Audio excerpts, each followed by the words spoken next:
What's up, guys? Stan here. Just making a few little adjustments to my temur deck, getting ready for Friday Night Magic tomorrow.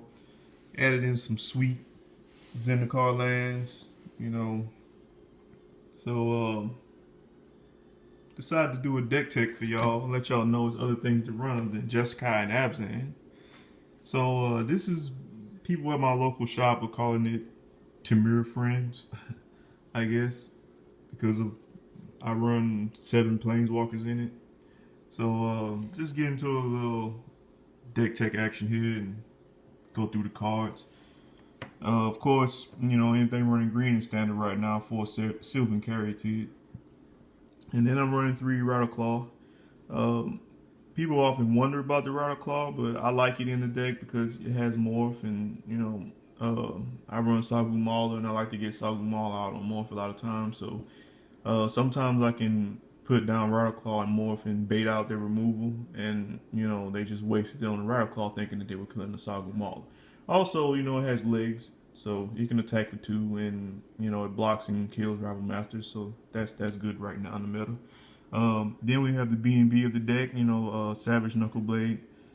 Dude is just beast, straight beast. I mean, this deck is, you know, it has a lot of options. You can go control or you can go aggro. So, it's pretty hard to race Savage Knuckleblade if they don't, if they don't move it. They're pretty much they're on the clock. So he's great. Then I have 2 Xenagod, also great in the deck. Xenagos is just awesome. He needs no explanation. And then we have Horizon Chimera. And this is the card that I catch so much grief about in this deck because I took out Pelucranos and I put 3 of these guys in. And I'll tell you why I did that. First of all, it has Flash, Flying, and Trample. So great. Pelucranos doesn't have Trample. And, people like Pelucranos because, he's a potential board wipe. But I think Pelucranos is better fit for mono green, because when you got mono green and you run Shrine and it's a lot more mana you're pumping out into Pelucranos, and this is temur, so he just didn't work so well in his deck. But this guy, he works awesome. I was looking for a creature that could give me some life gain. I didn't want to run cursors because I don't like cursors. It doesn't do anything. I mean, it lets you play a land off the top of your deck and it gives you life. Okay, but it's a 2/4. This guy works so great because you can flash him in, and block something when you know you're gonna be able to kill something, like the attack with Rebel Master. I can flash this guy in, block Rebel Master. They don't see it coming. Rebel Master dies. Flash him in at the end of their turn with, let's just say, Xena goes out. Now they got a 6/5 flyer coming at them, with trample.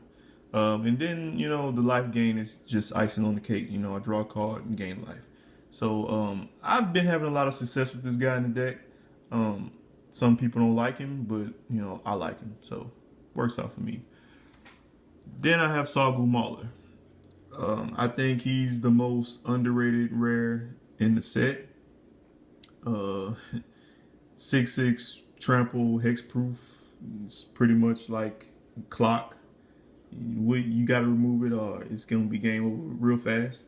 And you would not believe, I mean, the look on people's face when I have this guy out and Xena goes out.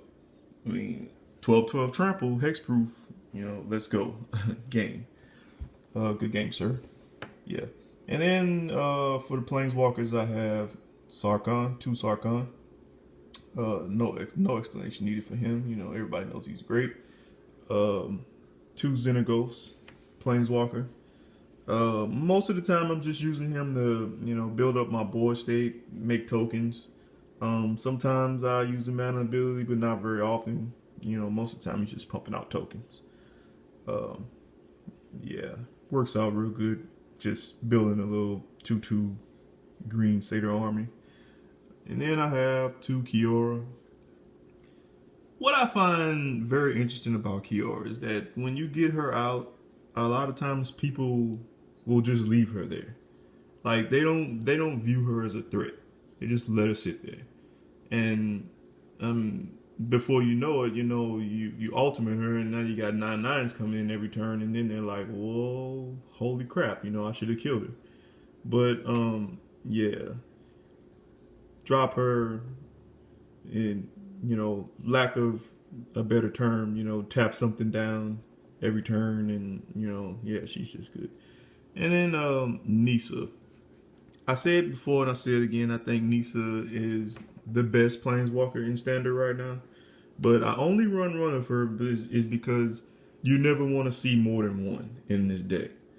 I mean, when I see her, it's awesome. It's great. You drop her down, and I took out Sirach Dragonclaw to put her in because Sirach, he's a 5-drop flash, all that good stuff, but he just doesn't get in.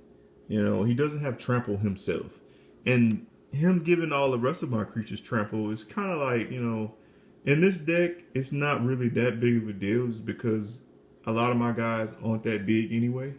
So the trample isn't really relevant. I mean, Sarkhan, he flies. The Chimera flies. And so they have evasion. So you don't really need to worry about the trample. And Targon Waller, he has trample anyway. And the Knuckleblade, I mean, he's an early game kind of card, so you don't really need to worry about trample on him anyway. But when you draw, and I drop Nisa down and I start turning lands into creatures, it's always worked out. I can't think of a time where it was ever like a bad deal. So one is good. I wouldn't want to run more than one in this deck. Okay, then we get into the control setup. Control/removal. 3 Lightning Strike, standard card. 3 Credit Clause.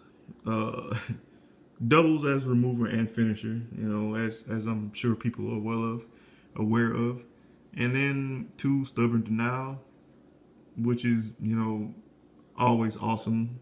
Always catches people off guard. 1 blue mana, people aren't afraid when they see 1 blue mana open, so they take a chance, play things, and then it's like, oh, no, denied.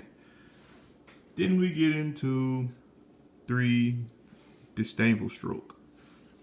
I was running 3 Temur Charm, but I took them out and put Disdainful Stroke in because most of the time I found that I was just using Temur Charm as a counter anyway, and it's basically like a bad mana leak. It costs 3 specific colors, and a lot of times I might not have that mana available, and I was trying to counter something that was a big spell anyway. So I find that this just works out better. Then we get into the land. 2 Frontier, 2 Wooded Foothills. Should be 3, but I think I took one out and put it in the Legacy deck I was just playing recently. 2 Temple of Abandon, 2 Temple of Mystery, 2 Temple of Epiphany, 5 forests, 4 mountains, 4 islands. 5 islands. So yeah, I've been having a lot of fun with this deck.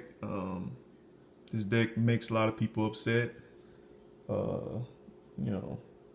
It's just something different to run than Abzan and Jeskai and the occasional Mardu deck that you might see every now and then. Yeah, so let me know what you guys think about it, and any suggestions and comments will be welcomed. All right, have fun, you guys. Good luck on Friday Night Magic.